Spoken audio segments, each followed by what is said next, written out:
آخر میں میں یہ چاہتا ہوں کہ آپ کے سامنے ان تینوں کتابوں کے کچھ اہم اقتباسات رکھوں تاکہ ہمارے علم میں یہ بات آ سکے کہ ان کے اندر آج بھی کتنی روشنی موجود ہے، کتنا حکمت کا خزانہ ہے جو موجود ہے۔ تاہم یہ ضروری ہے کہ ہم ان کتابوں کو جب بھی پڑھیں تو قرآن مجید کی رہنمائی اور روشنی میں پڑھیں۔ تو میں سب سے پہلے آپ کے سامنے عہد نامہ قدیم یا تورات سے ایک دعا ہے جو پڑھ کے سناتا ہوں۔ یہ دعا جو ہے یہ کتاب خروج میں درج ہے اور اس کے الفاظ کچھ یوں ہیں: خداوند خداوند خدا اے رحیم اور مہربان، قہر کرنے میں دھیما اور شفقت اور وفا میں غنی، ہزاروں پر فضل کرنے والا، گناہ اور تقصیر اور خطا کا بخشنے والا، لیکن وہ مجرم کو ہرگز بری نہ کرے گا۔ اب میں ایک اور دعا آپ کے سامنے پڑھ رہا ہوں، ایک اور دعائیہ نوعیت کی کا اقتباس ہے جو زبور سے آپ کے سامنے میں پیش کرتا ہوں، اور یہ جیسا کہ میں نے عرض کیا تھا شروع میں، یہ وہ کتاب ہے جو اللہ تعالیٰ کی تمجید اور اللہ تعالیٰ کی حمد کا ایک مجموعہ ہے، اور یہ حضرت داؤد پہ نازل ہوئی۔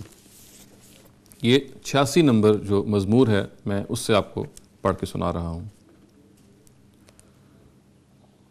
اے خداوند اپنا کان جھکا اور مجھے جواب دے، کیونکہ میں مسکین اور محتاج ہوں۔ میری جان کی حفاظت کر، کیونکہ میں دیندار ہوں۔ اے میرے خدا اپنے بندے کو جس کا توکل تجھ پر ہے بچا لے۔ یا رب مجھ پر رحم کر، کیونکہ میں دن بھر تجھ سے فریاد کرتا ہوں۔ یا رب اپنے بندے کی جان کو شاد کر دے، کیونکہ میں اپنی جان تیری طرف اٹھاتا ہوں۔ اس لیے کہ تو یا رب نیک اور معاف کرنے کو تیار ہے اور اپنے سب دعا کرنے والوں پر شفقت میں غنی ہے۔ اے خداوند میری دعا پر کان لگا اور میری منت کی آواز پر توجہ فرما۔ میں اپنے مصیبت کے دن تجھ سے دعا کروں گا، کیونکہ تو مجھے جواب دے گا۔ یا رب معبودوں میں تجھ سا کوئی نہیں، اور تیری صنعتیں بے مثال ہیں۔ یا رب سب قومیں جن کو تو نے بنایا آ کر تیرے حضور سجدہ کریں گی اور تیرے نام کی تمجید کریں گی، کیونکہ تو بزرگ ہے اور عجیب و غریب کام کرتا ہے۔ تو ہی واحد خدا ہے۔ اے خداوند مجھ کو اپنی راہ کی تعلیم دے، میں تیری راستی میں چلوں گا۔ میرے دل کو یکسوئی بخش تاکہ تیرے نام کا خوف مانوں۔ یا رب میرے خدا میں پورے دل سے تیری تعریف کروں گا۔ میں ابد تک تیرے نام کی تمجید کروں گا، کیونکہ مجھ پر تیری بڑی شفقت ہے اور تو نے میری جان کو پاتال کی تہ سے نکالا ہے۔ اے خدا مغرور میرے خلاف اٹھے ہیں اور تند خو جماعت میری جان کے پیچھے پڑی ہے، اور انہوں نے مجھے اپنے سامنے نہیں رکھا۔ لیکن تو یا رب رحیم و کریم خدا ہے، قہر کرنے میں دھیما، شفقت اور راستی میں غنی۔ میری طرف متوجہ ہو اور مجھ پر رحم کر۔ اپنے بندے کو اپنی قوت بخش اور اپنی لونڈی کے بیٹے کو بچا لے۔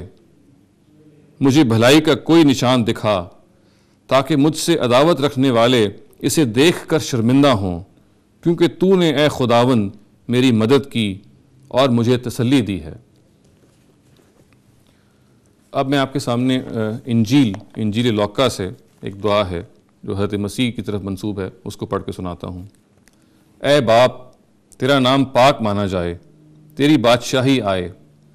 ہماری روز کی روٹی ہر روز ہمیں دیا کر، اور ہمارے گناہ معاف کر، کیونکہ ہم بھی اپنے ہر قرضدار کو معاف کرتے ہیں، اور ہمیں آزمائش میں نہ لا۔ تو ہم یہ دیکھتے ہیں کہ ان تینوں کتابوں کے اقتباسات سے کہ اس کے اندر اللہ تعالیٰ کی اپنی ایک آواز موجود ہے، اور اگر ہم قرآن مجید کی روشنی میں ان کتابوں کو پڑھیں تو آج بھی ہم اس حکمت کے خزانے سے روشناس ہو سکتے ہیں۔ وآخر دعوانا ان الحمد للہ رب العالمین۔